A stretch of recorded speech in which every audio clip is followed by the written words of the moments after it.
Bonjour à toutes et à tous et bienvenue dans cette nouvelle édition de Panel Hebdo. Vous le savez, Panel Hebdo, c'est l'actualité revue et revisitée en toute liberté par les chroniqueurs invités à nous faire part, à nous livrer leurs commentaires, analyses et décryptages sur les grands faits de l'actualité en Afrique et dans le monde. Aujourd'hui, nous sommes avec une équipe de chroniqueurs historiques, tous historiques.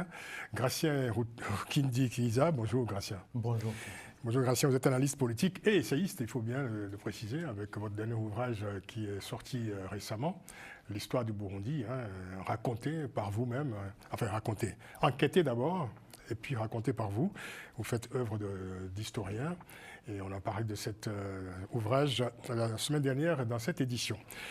Nous sommes également accompagnés de Maître Jean-Paul Benoît. Maître Jean-Paul Benoît, bonjour. Oui, il ne faut surtout pas oublier maître. Maître, oui, voilà. surtout. J'ai essayé d'être maître de moi-même. Je l'ai dit avec beaucoup d'insistance. C'est difficile. Je l'ai dit avec beaucoup d'insistance, vous avez remarqué. Vous êtes avocat, député européen honoraire, ancien haut fonctionnaire. Guy Debal est avec nous. Bonjour Guy. Bonjour Francis, bonjour tout le monde. Guy Debal, qu'on ne présente plus, mais qu'on va quand même présenter, consultant en entreprise, analyste politique.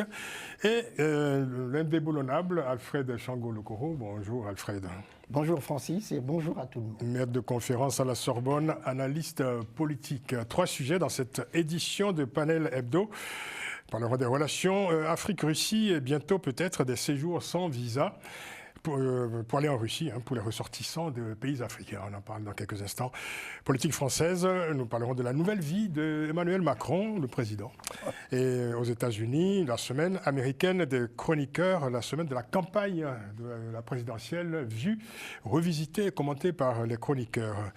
Voilà pour le sommaire. Premier sujet donc, un sujet très commenté depuis quelques jours. La Russie qui envisage d'exempter de visa les ressortissants des pays africains désireux de se rendre sur son sol. L'annonce a été faite il y a quelques jours par le ministère russe de la Défense. Des accords qui seraient en préparation en direction de quelques pays africains, quelques pays seulement. Et cet accord viserait donc à simplifier les droits d'entrée en Russie pour les visiteurs africains. Alors, Gratien, est-ce qu'on peut dire qu'après les accords de défense qui ont été signés en cascade il y a quelques années, les visas, l'exemption de visa pour les Africains est un nouvel outil de rapprochement de la Russie avec l'Afrique? Oui, ça va être un nouvel outil pour certains pays. Et déjà, ce qui est intéressant, c'est que c'est annoncé par le ministre de la Défense, pas le ministre des Affaires étrangères. Ça en dit quelque chose. Cela veut dire que ce sont des relations plus militaires de sécurité que vraiment des relations politiques. Et on voit bien les pays qui vont être visés. Il y a certains pays qui sont, l'Angola par exemple, c'est bien connu, c'est un pays qui a de très bonnes relations avec la Russie, même si on ne parlait pas de Mozambique qui a déjà des relations. Mais alors, comme vous donnez l'occasion quand même, il faut peut-être citer effectivement les pays qui sont concernés pour l'instant. Ouais. Il y a le Mozambique, le Zimbabwe, le Maroc, le Malawi, l'Angola ou encore Sao Tomé et Principe. Ouais. Alors on peut s'étonner qu'il n'y ait pas dans cette liste, dans cette première liste, short list, les pays du Sahel par exemple, ou encore la Centrafrique, qui se sont rapprochés fortement et fermement depuis quelque temps de la Russie. Moi, je me dis que c'est pour des raisons politiques aussi. Ces pays ont des problèmes pour le moment. Il ne faut pas encore les mettre en avant pour dire, voilà, on se rapproche, alors qu'ils ont déjà des relations. Parce que c'est le ministre de la Défense, il doit protéger ces pays qui ont des relations. Regardez bien, il n'y a pas les pays du Sahel, il n'y a pas aussi Centrafrique, donc il n'y a pas ces pays-là où ils interviennent. Il y a Wagner. Cela veut dire qu'il faut protéger les amis, mais il faut mettre devant les autres. Et en même temps, ces pays-là, il y a des particularités, par exemple, il y a des gens, par exemple, les ressortissants de ces pays qui iront en Russie, ils ne vont pas pour faire les affaires. Mais il y a une campagne qui se mène depuis un bon moment de recrutement des gens, des miliciens, des mercenaires. C'est facile de recruter quelqu'un qui est sur place plus que celui qui est au pays. Par exemple, en Angolais ou quelqu'un du Malawi, c'est difficile de le recruter sur place. Mais si, par exemple, ils n'ont pas besoin de visa, ils se rendent à Moscou, on peut leur proposer en disant... Ah, vous faites un lien, vous, entre le recrutement de mercenaires africains pour aller gonfler les troupes russes en Ukraine et cette exemption de visa pour les ressortissants africains? Oui. Parce que l'argument qui est mis en avant, c'est le tourisme, c'est le voyage d'affaires. Enfin, oui, le tourisme pour les Russes qui vont en Afrique, mais pour les Africains, ça s'est vu, on a vu par exemple à un certain moment Il y a la Serbie qui avait ouvert les frontières en se disant on donne les visas par exemple aux Burundais. Les Burundais sont partis en Serbie mais ils ne sont pas restés. Mais cette fois-ci, les Africains n'iront pas en Russie pour traverser, pour aller en Europe parce qu'il faut traverser des pays à l'Ukraine et on ne peut pas le faire. Mais les gens vont se dire finalement j'y vais. Soi-disant, on peut dire vous allez être recrutés dans des sociétés de sécurité. On se dit plus ou moins la sécurité civile. Mais après, on se retrouve à faire la guerre. Je pense qu'il faut que les Africains vraiment s'attendent à cela, plus qu'autre chose. Il faut dire que l'affaire est loin d'être réglée, parce qu'il faut préciser que cette exemption de visa sera soumise à des accords bilatéraux et aussi sur le principe de la réciprocité avec les pays qui ont été choisis. Ça va être donc, ce sera négocié au cas par cas. Alors, il faut dire aussi que l'entrée en Russie sans visa ne sera valable que pour des courts séjours de moins de 90 jours, Maître Jean-Paul Benoît. Oui, la Russie fait du tourisme militaire en ce moment. Donc, elle dissimule ses visas en disant, voilà, j'ouvre mon pays. Et ce qu'on va retenir, on ne va pas retenir la liste des pays, parce que tout le monde ne va pas demander la liste des pays. C'était intéressant et même important que vous la donniez, et je rejoins vos commentaires. Donc, dans les opinions publiques, on va dire que la Russie, c'est un pays accueillant, sans visa, on peut venir, voilà. Alors que ces démocraties occidentales, cet Occident vous empêche de venir, vous avez des formalités à remplir, et dès que vous êtes dans le pays, on vous expulse. Donc, c'est une communication. Donc, et on choisit une liste de pays avec lesquels la Russie a des accords militaires, des intérêts établis. Et on laisse à Wagner s'occuper du Sahel pour l'instant, et puis on verra. Donc c'est une entreprise de communication et peut-être aussi d'éventuels recrutements pour grossir les lignes russes, puisque quand même dans l'opinion publique russe, si tant est qu'elle puisse s'exprimer, il y a quand même une espèce de lassitude devant cette guerre qui devait être réglée en 15 jours et qui dure. Voilà. Alors, il faut dire que autrefois, à l'époque de l'Union soviétique, Alfred, on avait connu une vague d'étudiants qui partaient étudier en Russie, sur la base des accords, évidemment, de l'époque, à l'époque de la guerre froide. Alors aujourd'hui, quels pourraient être les motifs pour des Africains, pour désirer de voyager, d'aller à l'étranger, le motif de se rendre en Russie? Voyage d'affaires, de tourisme, est-ce qu'il y a aujourd'hui une forte demande touristique de la part des Africains vers la Russie? Bon, déjà, il faut rappeler un certain nombre de choses, Francis. C'est vrai qu'à l'époque de la guerre froide, au nom du fraternalisme, le monde était partagé en deux. Les pays marxistes d'Afrique, effectivement, envoyaient leurs étudiants. C'était l'un des aspects de la diplomatie de l'Union soviétique. L'université emblématique, Patrice Lumumba. Oui, exactement. Le SOF, etc.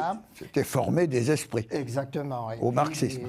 Au marxisme, mais des cinéastes, etc. Et de l'autre côté, il y avait l'appui idéologique de la Russie envers ces pays-là, c'est les pays rouges de l'Afrique. Et puis avec l'effondrement du mur de Berlin et puis l'explosion de l'ex-URSS en 1991, on a vu justement ces Africains qui étaient en Russie pour les études être abandonnés complètement de leur pays, ne sachant pas quoi faire, et puis maltraités par les Russes par la suite. Aujourd'hui, la Russie a essayé de se rattraper en lançant ses sommets Afrique-Russie pour amadouer l'Afrique, justement, montrer que la coopération avec la Russie, ça sera gagnant-gagnant, d'une part. D'autre part, soutien à des pays du Sahel militaires, Wagner, et puis on l'a rappelé ici, la Centrafrique, le Mozambique, contre justement le terrorisme. Et au fond, ce qui se passe aujourd'hui, le fait de dire on va offrir des visas à un certain nombre de pays, ça procède justement de cette double volonté de la Russie, d'un côté, justement de montrer que, Maître Jean-Paul Benoît l'a rappelé ici, que la Russie n'est pas comme l'Occident qui conditionne le visa, l'accès à l'Europe, ou comme la Chine, donc gagnant-gagnant. Donc ça sera comme ça pour ces pays-là. C'est donc juste un effet d'annonce, c'est de la communication politique? D'une part, il y a la communication. Il y a les deux. Et d'autre part, il s'agit justement de tailler une cote justement à l'Occident. D'accord? Alors, on l'a dit, c'est curieux qu'il n'y ait pas dans cette liste-là un certain nombre d'autres pays. Par exemple, le Congo-Brazzaville, aujourd'hui, le port, l'extension du port, par exemple, de Pointe-Noire est confiée à des entreprises russes. Bien. Il y a très peu d'Africains qui vont aller faire leur tourisme en Union soviétique, bon déjà, enfin en Russie, hein, pour faire court. D'abord, il fait trop froid là-bas et tout, les Africains, ils aiment bien la chaleur et tout ça. C'est la Sibérie a quelque charme voilà. quand même. Ben oui, bien sûr, mais avec le froid et tout ça, c'est pas trop l'affaire des Africains, donc très peu. Je pense effectivement qu'il y a un effet d'annonce dans cette prise de... Mais est-ce qu'il y a une demande, je veux dire, est-ce qu'il y a une envie forte d'aller découvrir la Russie chez les Africains, de manière générale? Non. Chez vous, par exemple, je sais pas. Très peu. Ça n'est pas le cas. Hein. La RD Congo, depuis toujours, s'est toujours méfié de l'ex-URSS. Et aujourd'hui, de la Russie. Personnellement. Ben, d'accord. Mais l'Afrique centrale, vous savez, est partagée. Hein, entre les rouges et puis, entre guillemets, les bleus, donc l'Occident. C'est vrai. Exactement. C'était comme ça pendant la guerre froide. Tout à fait. Et aujourd'hui, c'est resté. Maintenant, il y a des guerres chaudes. N'est-ce pas? C'est resté, en tout cas, pour en particulier la RD Congo, ben justement, d'éviter d'être trop embringué dans cette histoire de la Russie. On l'a vu d'ailleurs, la prise de position de la RD Congo pour l'Ukraine, contre la Russie et la guerre d'agression, justement, de la Russie contre l'Ukraine. Alors, écoutez, Guy Debal, qui va peut-être prendre son visa bientôt, enfin non, qui va demander une exemption de visa. Écoutez, j'ai pas entendu la Centrafrique, donc je suis pas concerné, désolé. Voilà. Vous n'êtes pas sur la liste? Non, je suis pas sur la liste, malheureusement, comme on dirait. Écoutez, non, alors moi je dirais, Vladimir Poutine est un joueur d'échecs et un judoka. Et c'est un maître dans l'art de la stratégie. Et je crois que cette mesure est une mesure purement symbolique. Donc, mes co-débatteurs l'ont très largement démontré. Et elle s'inscrit... Ce n'est pas un bon joueur d'échecs. Hein. Non. En tout cas, pour l'instant, je trouve qu'il se débrouille pas trop mal. Parce que, bon, on ne donnait pas cher de ça. Peut-être, oui. On ne donnait pas cher de la peau de la Russie il y a 2 ans. Ah bon? Non. Qui ça? Au début de la guerre. On donnait pas cher de la peau de l'Ukraine, peut-être. De la Russie aussi. Vous inversez les données. Il y a 2 ans, personne n'a pensé que l'Ukraine allait envahir la Russie, quand même. C'est plutôt l'inverse. Et la Russie avait annoncé qu'elle ferait une guerre éclair d'une semaine pour abattre le régime russe. Il faut vraiment lui donner un visa pour la Russie, pour qu'il s'informe. Merci. Je vais juste aller au bout de mon raisonnement.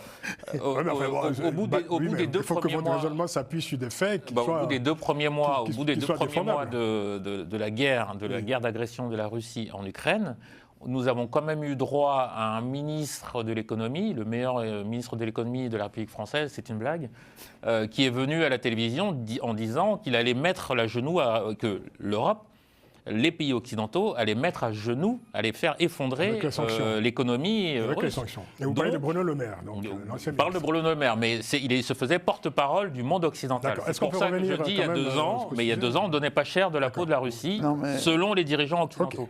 Non, mais ce que je veux dire, c'est, voilà, je vais aller vite. Non, mais prenez votre temps. Non, mais Merci. Le Maire En a tout fait cas, un lapsus qui voulait parler de l'économie française. Absolument. Non, mais c'est important de noter que la Russie, tout ça s'inscrit dans une offensive à long terme. D'accord. Je crois que la Russie regarde en souriant l'Occident s'embourber dans tous les problèmes que nous connaissons aujourd'hui. Et la Russie parie sur on va dire, une perte de crédit sans précédent qui est déjà effective aujourd'hui, mais qui sera peut-être un peu plus importante aujourd'hui du bloc occidental et donc d'une coalition de ce qu'on appelle le Sud global qui, in fine, voudra se chercher des partenariats. Ça signifie quoi, le Sud global? Le Sud global, c'est tous ces pays non occidentaux. C'est un terme très médiatique. Oui, bon, vous savez, c'est un peu la de l'Ukraine. Oui. Absolument, c'est la langue médiatique, mais je crois que la Russie, enfin, contrairement à ce qu'on peut penser, je pense que Vladimir Poutine... Alors, au-delà de la communication, au-delà des jeux d'échecs... Pour moi, c'est pas de la communication. Au-delà des prises de judo dont vous avez parlé... C'est de la stratégie. quelles sont les finalités finalement? Qu'est-ce que la Russie apporte Envoyer un concrètement? message clair Oui. aux pays africains notamment. Voilà, Alors, au-delà du message, quel est le résultat concret de toute cette entreprise communicationnelle?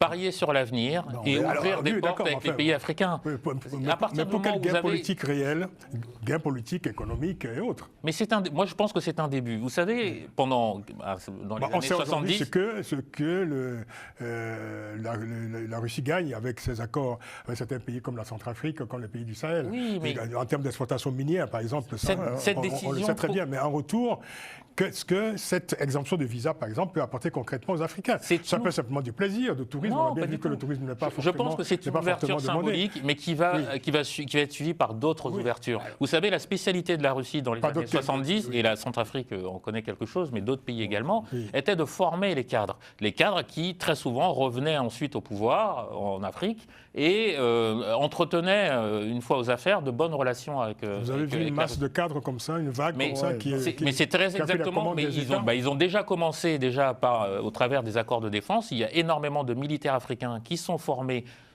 localement en Énormément, Afrique. vous dites? Non, Oui, il y oui, en a dans un tous les certain pays. nombre. Dans tous les pays où la Russie est présente, c'est le cas au Mali, c'est le cas Il y a des au Niger, instructeurs c'est le russes cas en dans ces Centrafrique. pays-là, mais il n'y a pas Il y a de- plus, mais d'informations les massives. accords. Écoutez, par exemple, sur le Niger, vous avez un accord aujourd'hui. Soyez entre- factuel, Guy. Oui, je vais être très factuel. Vous avez les pays de l'AES, les pays de l'AES sont en train de nouer un accord qui a peut-être déjà été signé. L'AES, donc l'Alliance des États du Sahel. Et l'État de Sahel, voilà, avec la Russie, un accord qui leur permet, qui leur ouvrira en fait, qui mettra à leur disposition des satellites russes. Oh. Mais bien sûr, mais pour l'observation, oui. Non, mais bien Oui, sûr. C'est une annonce qui est très controversée, qui est très commentée. En tout cas, elle est réelle. Elle est réelle, et je pense, et je Oui, note que c'est tous les tout comme les centrales nucléaires aussi au Burkina Faso. Oui, On en bon, parle en aussi. tout cas, je note que tous les pays d'Afrique, et c'est le cas du Sénégal qui vient d'envoyer son premier satellite dans Ça, l'espace. c'est concret, ça. Oui, c'est concret, mais vous savez, Rome ne s'est pas fait en un jour. Donc pour l'instant, cet accord est là, Et sur la la Russie table. ne s'est pas défait en un jour. Bien sûr. Gracien, pas. Oui. Oui, je pense. qu'est-ce que vous pensez de ce regard de Guy sur la relation Russie-Afrique? C'est une Russie victorieuse.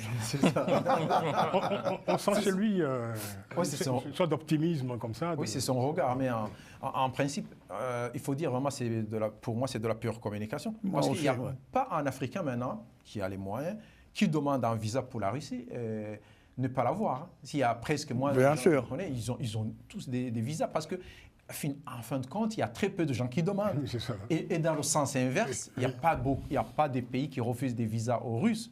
Donc cela veut dire c'est de la communication, mais en même temps, éventuellement que ça peut permettre... C'est paradoxal que vous dites, parce que si justement vous dites qu'il n'y a pas beaucoup d'Africains qui demandent des visas en Russie. Oui. C'est justement peut-être pour ça que la Russie, pour créer ce flux, décide Ouais, on va d'ouvrir voir. les Il faut portes qu'il y ait un pour besoin. générer ça. Pour créer ce flux. Oui. Il faut qu'il y ait un On peut besoin. pas demander à aller en Russie sans... Sans raison. Écoutez, Sans raison. Non, mais est-ce que vous voyez des Africains se bousculer devant les consulats russes en Afrique pour demander des visas qu'on leur refuse? Voilà, là on peut mesurer, Non, mais comme il y on peut aura mesurer la plus de demande. visas, ils n'auront pas à se Aussi, c'est bousculer. que, par exemple, la France dit qu'il n'y a plus de visa pour les Africains, mais il va y avoir des queues. Il y a des gens qui vont rester bien là. sûr. Mais la Russie... si cette décision est suivie par d'autres décisions, par exemple l'ouverture, l'accès aux jeunes Africains aux universités russes, vous pensez qu'il ne va pas y avoir un Il n'y a mouvement pas d'interdiction. Si c'est aujourd'hui, gratuit. pour, Il y a pour- pas- Bien sûr, oui, Mais si gratuit, c'est payant, gratuit entre guillemets, mais Non, ça mais- peut être. Le ministre russe, Mais là- comme vous l'avez oui. dit vous-même, a dit que ces exemptions de visa seront contenues dans un accord bilatéral. Et dans Bah, cet on va accord voir, bilatéral, vous pouvez avoir ce que je viens de dire, par exemple, des partenariats éducatifs, des Ça existe partenariats déjà, dans ça. le. L'accord Non, qu'il mais Mais c'est- beaucoup si- plus élaboré, Mais si, beaucoup ça plus existe dynamique. Mais Comme ça- l'a très justement dit Gratien, ce mouvement ne se fait pas. Mais en bon stratège et en bon politique, les Russes essayent D'accord. d'initier cette dynamique. En tout cas, c'est mon regard. Vous avez été votre regard, formé, oui. vous avez D'accord. été On formé va par écouter celui Poutine. de hein, Maître. Pardon? Maître Jean-Paul Benoît est très en forme aujourd'hui. Je me demande s'il a été Il est- formé par Poutine. Mais ça, c'est la vie cachée de Guy Debal. Oh là. Ne me cherchez pas dans le lit. Il ne nous dit pas Moi, tout. je suis allé souvent en Russie, j'ai eu des visas. Non, c'est- Et c'était pour faire du tourisme en plus. Ah oui, d'accord. politique. Voilà, il y a une N'est-ce demande pas de tourisme. Et intellectuelle. Jean-Paul Benoît incarne une demande touristique de la Russie. Ouais, mais moi, je ne suis pas africain ici, alors je me sens, Ah, on je peut me quand sens même mettre, isolé. Maître Vous allez Benoît. tous avoir des visas ou pas de visas, et moi, je vais rester là. Non, mais si effectivement. Pour conclure, oui, Alfred. oui. Ouais, parce Si effectivement c'était que des visas, On va voir ce que ça des donne, visas tout ça. intellectuels, des choses comme ça, on comprendrait. Mais là, c'est encore assez flou Oui, pour qu'on je suis puisse d'accord. effectivement imaginer ce qui va se faire après, ce qui est possible ou ce qui n'est pas Attention pour possible. Ça, pour les c'est visas, il n'y a pas un pays qui fait la gratuité de visa ou l'exemption bien sûr, mais illimitée. oui, c'est mais- toujours limité, 90 jours. bien sûr, mais même ces 90 Sinon, c'est- jours qui peuvent se transformer en autre chose. Oui. Rien n'est fixé dans le marbre jusqu'à présent. Non, on verra Donc, ce que ça donne. attendons voir ce que ça va Oui. donner. Alors- Et d'autant que c'est le ministre de la Défense et non pas le ministre des Affaires étrangères. Oui, mais peut-être qu'il avait piscine. Lavrov, c'est Peut-être. possible. Mais vous dites quelque chose de très important, Alfred. Pour l'instant, nous ne savons pas. Mais nous savons au moins tant une mieux, chose, c'est que la Russie a de très grandes ambitions qui vont au-delà de l'Ukraine. Et ça, c'est pas moi qui le dis. Ah ben, ça- tous Non, les mais dirigeants non, occidentaux, non, ce c'est sont d'accord. tous les dirigeants Là, occidentaux. c'est pas un scoop, là. ce que Mais ça- vous mais dites. ça, c'est une réalité. Et donc, on peut à partir de là interpréter, sans prendre beaucoup de risques, tous les actes politiques qui ne sont pas négligeables. C'est un acte politique symbolique important. Et d'abord, la politique, c'est que du symbole en général. Enfin, c'est Faut beaucoup pas de symboles. surinterpréter Et- non plus.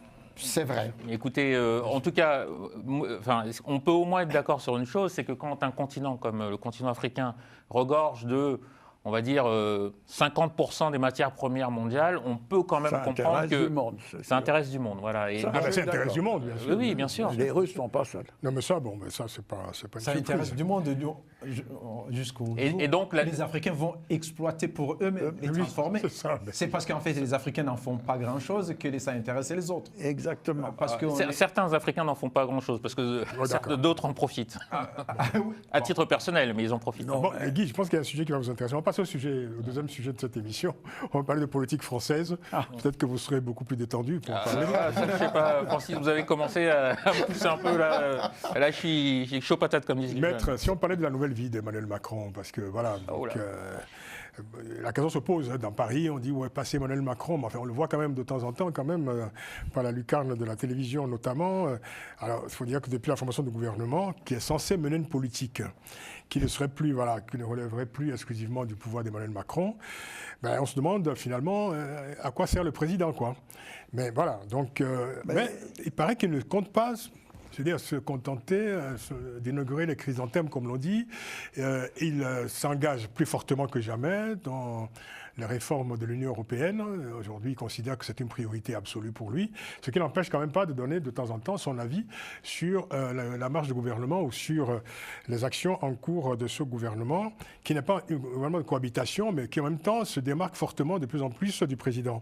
Est-ce qu'on a affaire à un président diminué, mais qui ne compte pas se laisser oublier, se faire oublier? Enfin, une présidence diminuée, c'est une constatation évidente. Macron et sa majorité a perdu la majorité.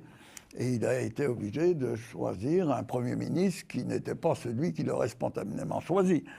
Il a été obligé d'entériner un certain nombre de nominations de ministres qu'il ne connaissait pas, d'ailleurs que les Français ne connaissent toujours pas, d'ailleurs.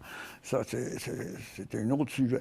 Alors, la nouvelle vie d'Emmanuel Macron, je ne me passionne pas pour la vie d'Emmanuel Macron, je vais simplement lire la Constitution. Dans la mesure où c'est une cohabitation, même si on a fait des efforts sémantiques pour transformer cette notion. C'est devenu une cohabitation, oui. C'est une cohabitation, puisque, alors je ne vais pas rentrer dans le détail, rien que dans la préparation du budget, ce budget ne répond pas aux critères qui étaient ceux du ministre des Finances de Macron, donc de Macron lui-même. Alors Macron va être un président, il l'a dit lui-même d'ailleurs, mais on n'est pas forcé de croire tout ce qu'il raconte, mais il a dit lui-même, je vais présider, le gouvernement va gouverner. C'est l'application constitutionnelle à la lettre de la Constitution. Mais dans les faits, De concrètement. la Ve République. Donc il va choisir un certain nombre de sujets qui lui paraissent importants. Sur l'Europe, ça c'est pas nouveau, il y a eu le discours de la Sorbonne et le discours d'Athènes, et sur ce point, Moi, je suis assez d'accord avec Macron pour dire qu'une Europe divisée, qui n'est pas capable sur des enjeux stratégiques de se mettre ensemble, disparaît de la stratégie mondiale. Donc là-dessus qu'il réinsiste, sauf que il est diminué et il a moins d'autorité en Europe qu'il en avait au début de son premier quinquennat. Sur la politique étrangère, il va continuer sans doute à dire tout et son contraire. Et ça pose un vrai problème. En tout cas, il se place sur ce terrain-là plus activement que jamais. Voilà, donc il a fait un premier essai remarqué, je ne vais pas dire remarquable, j'ai dit remarqué, en déclarant à 2 jours de l'anniversaire du 7 octobre, en prenant la position qu'il a prise concernant les armes qui sont livrées à Israël, sauf qu'on n'en livre pas, ou on livre quelques instruments techniques qui permettent de faire fonctionner certains armements. Ensuite, il a ouvert le sommet de la francophonie, et ce qui m'a quand même interpellé, donc je ne sais pas s'il y a une nouvelle vie d'Emmanuel Macron, c'est que la veille de l'ouverture de la francophonie, il était en Allemagne et il a fait son discours en anglais. Alors quand on est en Allemagne où on fait un effort pour parler allemand, ou si on est président français, ben on parle français. S'il ne sait pas parler Mais là, allemand. vous critiquez le personnage, là. Donc ça, c'est le personnage. Et donc, ce sommet de la francophonie n'a pas abouti à grand-chose. Bon, c'est comme tous les autres, comme les précédents. Tous les autres, et en plus, le choix de la directrice générale, secrétaire générale de la francophonie, qui a été fait il y a quelques années, ne me paraissait pas opportun concernant... Là, vous tirez dans le tas, là. Concernant le... Oui, mais... Bon, alors, qu'est-ce qu'il va faire? Il va présider, il va surveiller ce qui se passe, et il va donner quelques conseils qui ne seront sans doute pas suivis. Je pense que l'hyper-président... Et l'hyper-président, c'est terminé. C'est terminé, les Français n'en veulent plus. Mais cela dit, on est quand même dans un entre-deux, parce que le gouvernement actuel, c'est un gouvernement quand même fortement provisoire, parce qu'il pourrait y avoir une nouvelle dissolution de l'Assemblée dans quelques mois, dans moins d'1 an. Alors, on n'en sait rien. C'est tout à fait possible. Faut En tout cas, poser la question. cette équation est à prendre en compte, forcément. Bien Mais sûr. qui a intérêt à interrompre le gouvernement Exactement, de c'est M. ça, Barnier? Qui a intérêt? La vraie question... C'est la vraie question. C'est ça, elle est là. Macron n'a pas intérêt à le faire non plus. Certains à l'Assemblée ont intérêt. Non. Ils ont tenté effectivement par rapport à leur Le opinion Rassemblement national n'a pas intérêt à le faire maintenant. Et la mais gauche, et les autres... La gauche, je ne sais plus. Ils ont Qui est la gauche? déposé une motion de censure, tout en sachant par avance qu'elle sera rejetée. Ça sera rejeté, bien sûr. Mais pour marquer le coup, Oui. non, mais moi je dis ceci que l'hyper-président et tout, terminé. pour le moment, il s'autère un peu, il observe, mais le moment venu, s'il doit intervenir, il le fera. C'est-à-dire que c'est dans les gènes de Macron, c'est-à-dire... Il interviendra, mais pour quel effet? Ah oui, mais... on le verra à l'épreuve des faits. Mais pour le moment, effectivement, comme il dit, il y a cette proximité, cette intimité avec son Premier ministre. Intimité. Vous parlez d'intimité. C'est son terme. C'est un terme exagéré. N'est-ce pas? Enfin, c'est lui-même qui l'a utilisé. Hein, on est tout à fait d'accord. C'est Macron qui l'a dit? Oui, absolument. Non, mais il y a une forme d'intimité. Tu n'es pas obligé de réciter du Macron. Non, mais justement, il faut le prendre au mot. Et que Il est parfois lyrique, il faut dire. N'est-ce pas? Absolument. Et donc cette proximité est là. Ouais. Et proximité qui va, justement, Maître Jean-Paul... Non, Jean-Paul, ça suffit. D'accord, oui, Jean-Paul, tu l'as évoqué tout à l'heure. Maître, je suis historique, ça suffit. Exactement, n'est-ce pas? Mais tu l'as évoqué tout à l'heure, c'est-à-dire, ils se rejoignent sur l'Europe. Oui, ça c'est vrai. Et donc ça, c'est un élément de cette intimité. Ça c'est important, ça. Oui, ça. Maintenant, pour le quotidien, Oui, il a été très clair. Jupiter a dit, le président préside, le Premier ministre gouverne. Ouais. Et donc, pour le moment, il y a cette répartition des tâches. Et d'ailleurs, il a intérêt à ce que Barnier se tape tout le sale boulot, qui met les mains dans le cambouis, comme ça, lui, il est au fond tranquille. Aujourd'hui, tout se joue à l'Assemblée, aujourd'hui. Bien sûr, mais ça aussi... Et M. Michel Barnier est face aux députés, face à la représentation nationale. Et c'est là que ça se joue, finalement, parce qu'il ferraille, et on voit bien que c'est pas si facile que ça. Non, c'est pas justement. Non, mais les Français ne croient plus Macron, c'est ça le problème. Oui, mais non, mais parce que Macron a ajouté ceci, qui est intéressant, c'est de dire tout simplement, on est appelé à faire des compromis.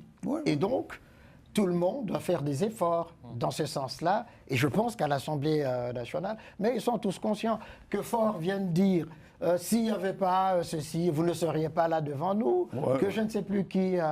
le Premier ministre a dit, ce n'est pas la peine de le rappeler, ça, vous faites un peu comme monsieur de la palisse, je le sais, donc avançons. Et je pense que ça va continuer comme ça. Ouais, c'est un peu facile. Alors, écoutez, notre... Non, Oui, mais mais écoutez... comment ça facile Oui. C'est la réalité des choses. En tout cas, quand j'entends... Écoutons notre exégète. Oui, vous avez vu. Non, mais Vous êtes d'accord avec Alfred? Quand j'entends dire que Macron a dit quelque chose d'intéressant, je me gratte, parce que ça fait quand même longtemps qu'Emmanuel Macron n'a pas dit quelque chose d'intelligent, selon moi. D'ailleurs, en tout cas, c'est mon Il avis. est dans la nuance. Hein. Absolument, absolument. D'ailleurs, Mais c'est vous ce que savez, j'aime chez lui, la nuance. il y a des offres qui ont Il faut fuité. de la nuance. Il y a des offres qui ont fuité, pour ceux que ça intéresse. Emmanuel Macron aurait dit au sujet de la politique intérieure qu'il se démerde, parce qu'il n'a plus les mains, il n'a plus la main, donc il aurait dit qu'il se démerde.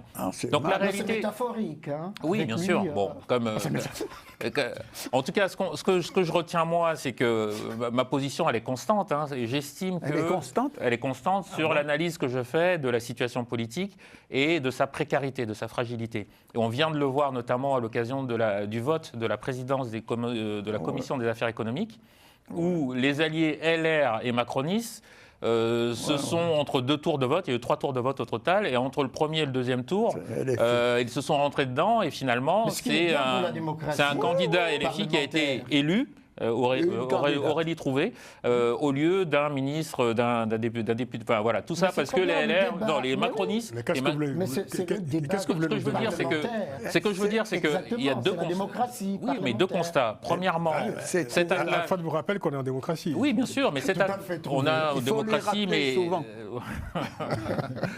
bon, pas de commentaires, M. Jean-Paul Benoît. Il faut animer le débat. C'est juste un rappel nécessaire. Oui, bien sûr. Non, mais écoutez, parce que tout ce que vous dites là, c'est le jeu normal en démocratie. Oui, bon. Le jeu politique normal. Et parfois, le jeu politique de la démocratie nous amène parfois à devoir retourner aux urnes. Et c'est exactement là où Oui, mais ça fait partie aussi. Les urnes font partie aussi de la démocratie. Je note que mes Vous avez quelque chose contre les urnes? Non, pas du tout. Je note que mes co-débatteurs parient sur une longévité excessive de ce gouvernement. Moi, je pense que il y a un terme de trop excessif. Un an, c'est excessif pour moi déjà. Vu les équilibres des forces. Vous pensez que... Je pense que ça ne tiendra pas 1 an. On le voit déjà, il commence déjà à se Faites attention à vos prédictions, parce que là... Deuxièmement, on commence déjà à annoncer... Non mais écoutez, là j'en finirai par là. On commence déjà à annoncer que sur tous les votes... Vous avez même prédit ici, il y a quelques semaines... Mais bien sûr, et je maintiens. La démission d'Emmanuel Macron. Je pense que vous avancez quand même un peu... On est déjà en train d'annoncer que sur les prochains votes, notamment celui du budget, tout va se faire par 49.3. Donc imaginez un peu... Dans la 7e puissance mondiale, non, mais c'est pas nouveau, la patrie des droits de l'homme. Non, mais ce sera le 50e ou le 60e. Je veux dire, est-ce qu'on imagine que, on va dire, une présidence Macron, qui en a 7 ans aujourd'hui, va pouvoir tenir 1 an après la séquence politique que nous avons vécue, où Elisabeth Borne a abusé des 49.3, un Michel Barnier qui viendrait et qui, tranquillement, s'installerait de nouveau dans une série de 49.3 avec des majorités qui sont encore plus faibles. Qu'est-ce qui se passerait? C'est un instrument démocratique. Je crois qu'on va arriver à une situation de blocage. Et je crois que nous allons arriver à une situation de blocage et je parie sur le fait, et là je fais juste le parallèle avec le budget. C'est quoi vous pariez alors, pour conclure? Je pense que les choix budgétaires faits par ce gouvernement seront désastreux pour une catégorie de la population qui sont les électeurs de Marine Le Pen. Et si aujourd'hui Marine Le Pen, parce qu'elle est par ailleurs occupée avec des affaires judiciaires, etc., fait le choix de maintenir en vie ce gouvernement, il y aura un moment, inévitablement, où ce choix deviendra coûteux pour elle. Et or, c'est une politique, elle veut être élue présidente, et elle sera obligée de lâcher. Et alors, qu'est-ce qui se passe? Et à partir du moment où elle lâche, c'est terminé. Le gouvernement tombe, le suivant tombera, etc. Et pour sortir la France de cette ornière dans laquelle elle est... Ça n'entraîne pas la démission d'un chef d'État, ça? Pas automatiquement, mais s'il lui reste un peu de sens de l'État, et si autour de lui, il reste encore... Enfin, quelques personnes raisonnables, on dirait quelques personnes raisonnables. C'est la Constitution je pense qu'à un moment donné, la détermine. C'est qu'il a été élu pour 5 ans. Emmanuel Macron. Et donc, et j'en terminerai vraiment par là, mais comme Alfred ne me laisse pas finir, donc je vais essayer de finir. Vas-y, tu peux y aller. Souvenez-vous de l'épisode de la dissolution. Personne ne l'obligeait à dissoudre l'Assemblée nationale. Oui, il l'a fait. Emmanuel Macron ne tiendra pas un an à inaugurer les chrysanthèmes. Non, mais Jupiter a dit maintenant politique de compromis. Et on n'est pas obligé de le croire. Il ne peut pas faire autrement. Est-ce que vous pensez, comme Guy, qu'on assiste à la fin, ou au crépuscule du mandat présidentiel? Crépuscule peut-être. Bon, je me dis qu'il y a déjà des problèmes qui vont se poser. Ça se voit bien. Il y a le président et le Premier ministre, ils vont avoir des problèmes sur. Ça va être pas vraiment sur la politique intérieure, à mon avis. Ça va être sur la politique internationale et, à notre secteur, la défense, éventuellement. Ce sont les deux postes que le président va essayer de garder, de contrôler, mais sans avoir vraiment les moyens de tout contrôler, parce que le Premier ministre, il contrôle ces postes, même si on dit que ce sont des postes du régalien, des postes qui reviennent presque au président.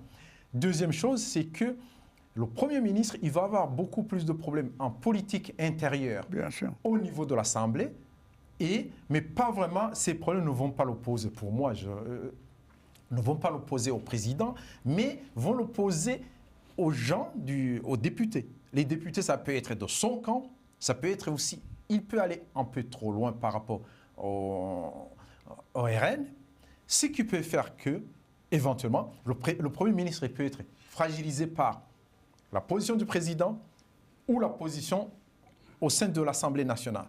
Ce qui fait que, éventuellement, lui, le Premier ministre peut sauter ou à un certain moment, le président peut se dire finalement, je ne peux pas accepter ça.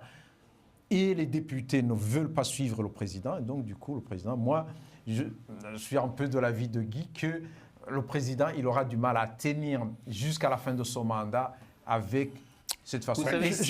Vous savez, juste en complément, juste en complément, il peut dissoudre autant de fois qu'il veut. Oui, juste en complément de ce que vient de dire Gratien.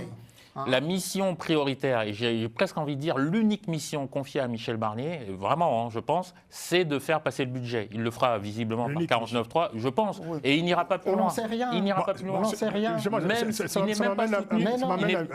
Il n'est même pas soutenu par son propre groupe. Mais non, on n'en sait rien. Ça m'amène à poser une question à Jean-Paul Benoît. Moi, je pose la seule question. Je dis, j'allais vous en poser une, en fait. Il y a des institutions précises qui déterminent le rôle du président et du gouvernement, même si la Constitution de la Ve République a été interprétée dans le sens présidentiel.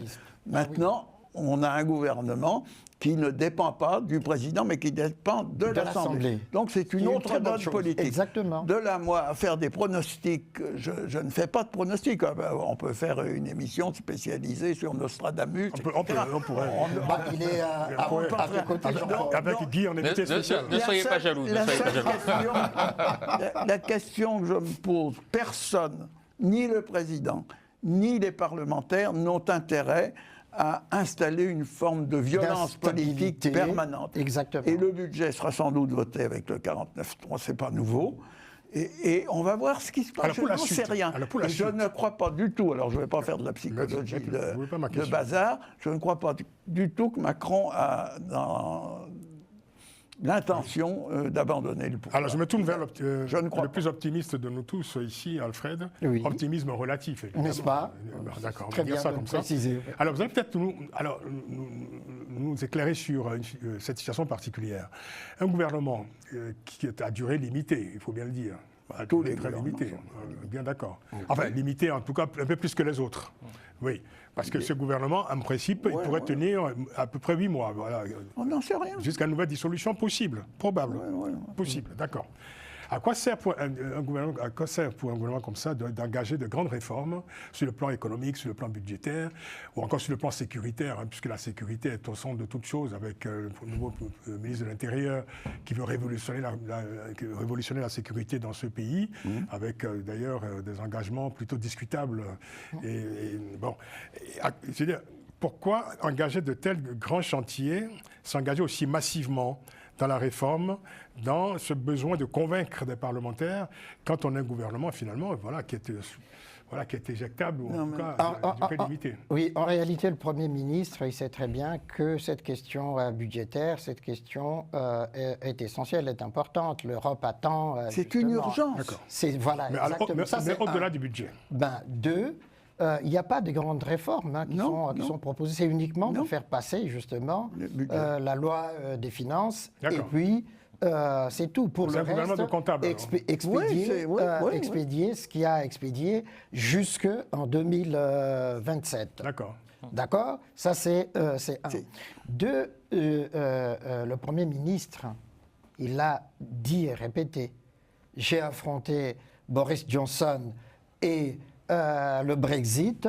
Je ne vois pas ce qui peut m'empêcher, justement, Oui, au sein de l'Assemblée il était assis nationale. sur une légitimité au sein qu'il n'a de pas aujourd'hui. De l'Assemblée nationale. Et il le sait. Il était dit, assis sur une Je ne légitimité. vois pas Mais oui, comment, mais mais parce qu'il compte sur sa capacité, justement, à négocier, à discuter, à il parler tombe avec dans le tout péché monde, macronien, alors. Ce qui est en train de se faire maintenant, D'accord. en disant, mais au fond, les compromis, Oui. tout le monde doit faire cet effort-là. C'est ce qui est en train de Là, se faire. là, on frôle- Par conséquent, Non, mais Ouais. On Par frôle conséquent- presque la pensée magique. Là. Ben, bien non, sûr. je Par termine conséquent, par bien un sûr. sondage. 72% des Français souhaitent que M. Barnier réussisse. exactement. Les Oui. sondages, par les conséquent- sondages, Non, mais des sondages. par D'accord, conséquent- il serait mauvais, vous me diriez, vous me l'auriez N'est-ce pas cité. Je dis, aujourd'hui, c'est ça. Après, on va voir ce qui se passe. Exactement. Le budget, c'est une urgence.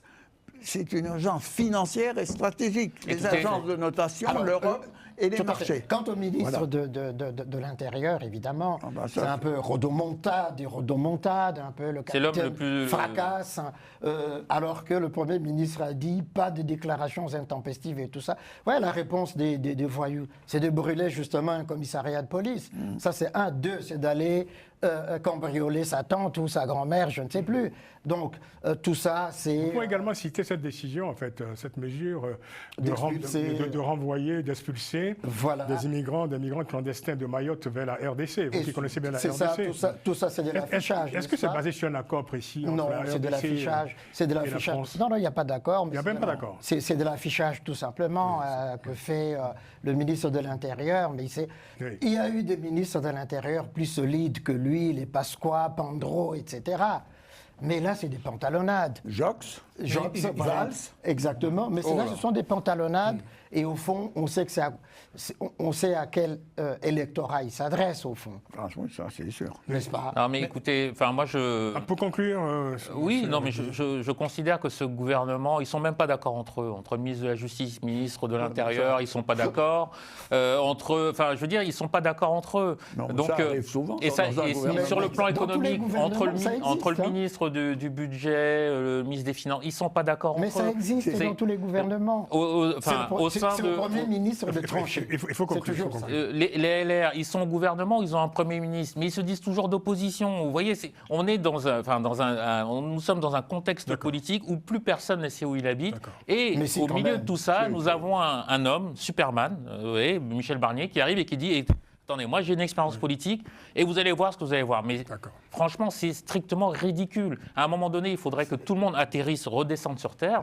Et moi, je reste sur... J'ai un principe de base en politique, c'est qu'au bout d'un moment... Il faut plusieurs principes. en Oui, alors politique. au moins un principe, Au c'est moins, que c'est les bien, ça. intérêts suprêmes De la nation. du personnel politique, Ah non. individuel, prend toujours le dessus. Et Mais non. je reste là-dessus. Et ben justement, Barnier Écoutez, lui dit c'est l'intérêt alors, suprême, oui, supérieur oui, de la oui, France oui. qui compte. Et le Père Noël Exactement. existe, et le Père Noël existe, Nostradamus etc. aussi, Donc, hein. oui, bien sûr. Non, mais écoutez, Nostradamus aussi existe, juste un dernier exemple, c'est vraiment... n'est-ce pas? Oui, C'est la dernière. un dernier exemple en 30 secondes, si bien sûr j'ai le temps de placer, Non, mais de faire une phrase. Mais en 15 secondes. en Là, 15 vous avez Bon, fait 15 secondes. plusieurs mais phrases. Guy fait L'exemple- sa Madame Soleil ici. Oui, bien sûr. Non, Voilà. Non, mais vous pouvez y aller, Gracien, parce que si on- vous êtes Son jamais- Elisabeth Tessier, allez-y, ça va, allez-y. Oui, allez-y, non, mais pas possible. écoutez. Non, allez-y, Gracien. Bon, vous voyez, Allez-y. j'ai même pas eu mes 15 secondes. Merci, Non, Alfred. mais parce qu'il est en retard dans le temps de parole. Oui, par rapport à ce qu'il disait, pour moi, le ministre de l'Intérieur, c'est juste un gage pour le Rassemblement national. Bien sûr. Donc, c'est pas vraiment... En fait, la répartition des rôles, on peut se contester, on peut dire, je ne suis pas d'accord avec tel ministre, mais le Premier ministre, ça c'est de la politique. Le Premier ministre peut faire en sorte que certains ministres ne s'entendent pas aux yeux de tout le monde Oui. pour qu'il arrive à Exactement. jouer sur tous les tableaux. Exactement. C'est de la bonne ce qu'il politique. fait. C'est de la bonne politique Il faut et c'est la bonne vieille dramaturgie politique. Il faut qu'il ait Tout à une fait, légitimité. Il n'a personne, il n'a pas de troupe La derrière lui. légitimité, Il est tout seul. c'est l'Assemblée nationale. Pour l'instant, Mais il n'a en pas tout de cas, pour député. l'instant, pour l'instant, il il est- est à la tête de la majorité relative la plus importante. Il Point est final. issu du plus petit groupe Oui, d'accord, politique au sein d'accord. duquel eux-mêmes ne sont pas d'accord. D'accord, d'accord. Bon, Guy, vous ne ferez pas de vos prévisions hors antenne, précisément, parce que là, on n'a pas saisi les prévisions. Oui, non, mais parce que la presse ne veut pas me laisser parler. Vous J'ai savez, dit prévision. J'ai dit Ah non, prévision. mais vas-y, hein. Ben non. Ah mais si. Il faut même parler de prédiction, là, en fait. Non, non, Oui. mais moi, Vas-y. non, moi, juste un dernier mot. Le Encore cynisme politique, bah oui, Oui. mais. Vas-y. Oui, oui. Mais ça fait le Francis, 5e dernier mot. vous avez vu le film Un jour sans fin, bah, Vous c'est êtes très en pareil, avance c'est dans le exactement temps de ça. parole, très en Oui, avance, non, plus que bon. tout le monde. On Oui, peut non, mais plaisanter quand même. Oui, bien sûr, vous inquiétez pas. Est-ce que vous voulez... Alors, concluez, Domon. Ah, ça y est, il lui redonne la parole. Non, mais on va parler de la- je vous laisse finir. Non, non, on va passer à un autre sujet, au dernier sujet. Oui, oui, bah, passons à un autre sujet. La c'est pas grave. la présidentielle Je américaine. garde mes arguments pour le prochain débat. Je m'attendais à le proverbe, il n'est pas. On s'entendait à un bientôt, proverbe, oui. Pas de proverbe aujourd'hui. Ah, j'en ai un, mais je le un garde proverbe pour la russe, prochaine tiens, fois. peut-être un proverbe russe. Ah, non, non. Bon, je vous ai dit, la Moi, Centrafrique je n'a vous pas de donne- visa pour la Russie, donc. Pour toi, je te donne juste un proverbe de Raymond Aron. Je suis un fanatique de la nuance. Ah, ouais, ben. Ça, faut méditer. Mais au moins, on connaît N'est-ce pas l'origine de ce proverbe, au moins. Présidentielle américaine, la semaine des chroniqueurs. Alors, bon, voilà, lequel décor en ce moment, c'est des sondages de plus en plus serrés hein, entre les deux candidats. L'élection donc aura lieu le 5 novembre et les résultats seront connus à 3h GMT. Le 6, Yes. le 6 novembre. tout va bien. Ça va très vite en général. Ouais. Alors, on va faire un rapide tour de table pour écouter les faits qui vous ont marqué cette semaine, les faits de cette campagne présidentielle aux États-Unis. Et on va commencer avec Alfred, qui est un spectateur, un observateur, pardon, attentif et assidu de ce qui se passe en ce moment aux États-Unis. Oui, il y a, moi, ce qui me marque, c'est l'interférence des ouragans, Hélène et puis Milton maintenant, sur la campagne électorale et son impact. On a entendu les élucubrations de Donald Trump disant que Biden a manipulé les nuages, la nature pour provoquer justement les tempêtes Milton. Mais il a des preuves. Et puis, absolument, il a des preuves. Il a des preuves. Qu'il a manipulé et tout, contrairement à ce que tous les scientifiques disent. Mais voilà, cet homme, il est dangereux pour la démocratie américaine. Malheureusement, il y a des naïfs aux États-Unis pour croire justement à ces lubies de Donald Trump. Il a dû Guy, par contraindre. exemple, Guy y croit. Exactement. Il a dû contraindre des gouverneurs, les responsables de la FIMA et des maires à démentir justement ce qu'il est en train ce qu'il a professé, ce qu'il a lancé comme tel. Ils ont, mais au fond, pour appeler les gens à la prudence, à se cacher, etc. Et donc ça, c'est vraiment un élément très important qui montre effectivement que ces campagnes, mais on peut remonter aussi dans le passé, ces tempêtes, justement, ce télescope avec les campagnes électorales, mais heureusement que là, pour le coup, le président Biden, sa vice-présidente Kamala Harris, pour le coup, ont dû répondre justement fermement du tac au tac pour remettre les pendules à l'heure. Merci Alfred pour ce regard météorologique sur la campagne. Gratien ? Oui, moi, ce qui m'interpelle, c'est surtout cette campagne qui se passe. On a l'impression que finalement, on fait la campagne pour quelques États. Les États qui peuvent changer le cours des... Les swing states. Alors qu'il y a d'autres États, en fait, qu'on délaisse. On a l'impression, on se dit, tel État vote démocrate, tel État vote républicain, mais ça peut changer, et ça peut changer le cours même de ces élections, alors que tout le monde se rue sur quelques États.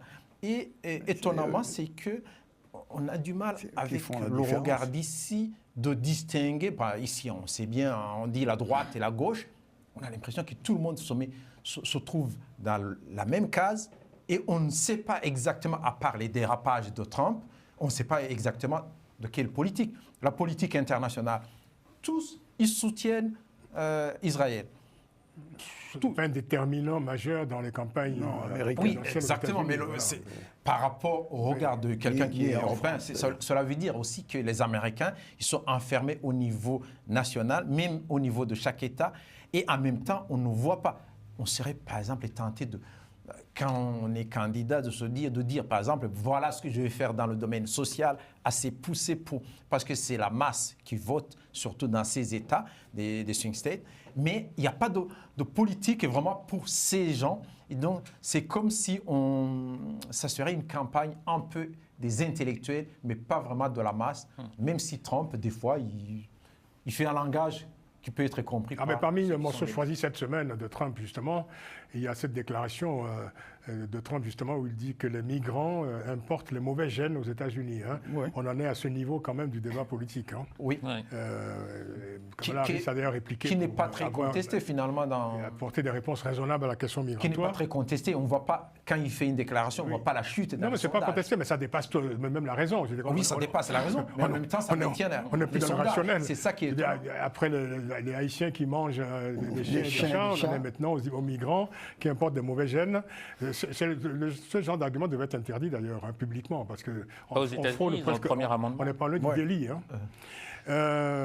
Rapidement, Guy. Oui, écoutez, alors la politique américaine, les élections présidentielles américaines sont un spectacle et Donald Trump est un saltimbanque et c'est la star de son propre spectacle. Et il se trouve qu'il a du public, donc il fera son chemin. Moi, ce qui m'a marqué cette semaine aux États-Unis, c'est ce qu'on a qualifié pompeusement, c'est que la presse a qualifié pompeusement de l'offensive médiatique de Kamala Harris. Et je la résume en un mot, sa dernière interview que j'ai pu partager, où une journaliste lui demande qu'est-ce qui la différencie de Joe Biden, et dans cette question, moi je l'interprète, qu'est-ce que vous ferez de différent, quel message avez-vous à porter à ceux qui sont sûrs de voter pour vous ou ceux qui hésitent? Et sa réponse, c'est rien. Je suis une femme, Joe Biden est un homme. Et je trouve... Elle a dit qu'elle avait participé activement à toutes les grandes décisions qui ont été prises pendant mais tout le monde sait que c'est faux. Biden. Pendant 4 ans, on nous a expliqué que c'était une potiche, que c'est pour... Est-ce que je peux juste finir, Alfred? Parce que n'attendez pas que je n'ai plus de temps de parole pour me dire que vous me laissez parler. Donc, on voit bien qu'elle n'a pas été. On a la réponse aujourd'hui. Bon. Non, mais pendant 4 ans, on a expliqué que Kamala Harris était une potiche. Les médias, la presse. Alors, il faut aller très vite parce qu'on va écouter Maître Jean-Paul Benoît. Vous avez pris 3 minutes déjà. Ce qui m'a marqué, non, j'ai pris 2 minutes 50. 10 secondes.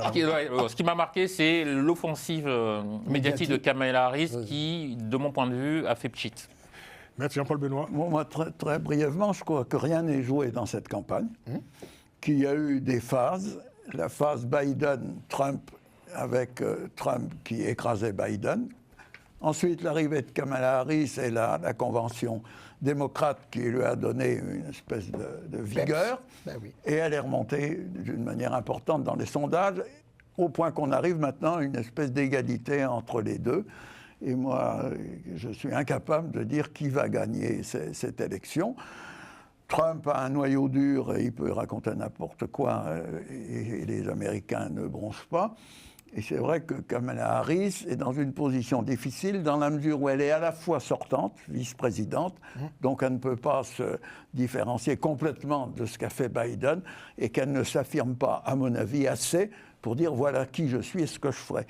Et ni Trump ni elle n'ont un véritable programme un peu structuré, aussi bien en matière économique qu'en matière d'immigration, sauf les vociférations de Trump, et en matière de politique étrangère, où tout le monde est focalisé sur ce qui se passe actuellement au Proche-Orient. Je remarque d'ailleurs que dans les télévisions françaises, on ne parle plus de l'Ukraine, comme si le problème était résolu. On n'en parle plus. C'est la fin de cette émission. Il reste à savoir, bien sûr, quel sera le climat aux États-Unis au lendemain de cette élection, le climat post-électoral.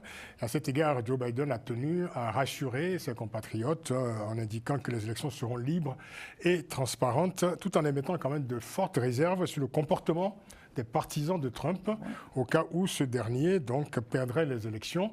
Donc nous ne savons pas aujourd'hui si le même Trump qui continue de contester sa défaite d'il y a 4 ans pourrait accepter une nouvelle défaite. Donc inquiétude portée par Joe Biden qui en a fait part à ses compatriotes. C'est sa dernière campagne. Évidemment, on y reviendra au cours des prochaines éditions de Panel Hebdo. Merci d'être venu, Jean-Paul Benoît, Maître Jean-Paul Benoît. Merci. Ça recommence. Guy Debal, merci. Merci à Gratien, merci Alfred. Très grand Maître Jean-Paul Benoît ce soir. Merci à toute l'équipe technique de Global Africa Télé Sud. On se retrouve la semaine prochaine pour une nouvelle édition de Panel Hebdo. D'ici là, prenez grand soin de vous. À très vite.